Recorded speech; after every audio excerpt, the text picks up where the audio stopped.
Our theme tonight is humour me. Now when we hear that phrase we often think of jokes or comedy, but there's another meaning that I really like. When someone says humour me, they're often saying, go with me, hear me out, stay with me for a moment. And that's much closer to what humour does in everyday speaking. It's not about being funny, it's about creating ease. It's about helping people lean in rather than brace themselves. I was reminded of this earlier this week when I visited my dad, my stepmum and my sister for my birthday. At one point, completely unplanned, my dad and my stepmum burst into song. Well. And they were completely in tune, completely in time, and totally unself-conscious. There was no hesitation, no awkwardness, no one checking if it was okay to do it. They lead the singing at church every weekend, so singing isn't outside their comfort zone. But this felt different.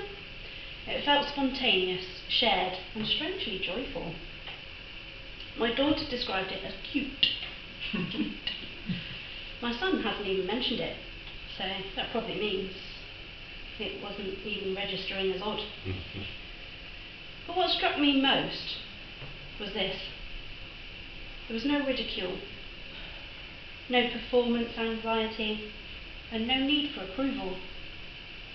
Just a moment of shared humanity. And that's the kind of humour we're exploring tonight. Not jokes for the sake of laughs, but moments that invite people to relax, to connect, and to stay with us. So as we move through the meeting, I invite you to think of humour not as something you add, but as something you allow. Just allow the space for it. A light touch, a shared glance, a moment of warmth. In other words, humour me. So my tips for you tonight, you might not be able to read it from there. Warmth beats wit, pauses beat punchlines, and allow the audience to join you. Don't race ahead of them. Okay. So I'll hand over to Susan. Oh, one last thing before I do that. I had a message from Vicky this week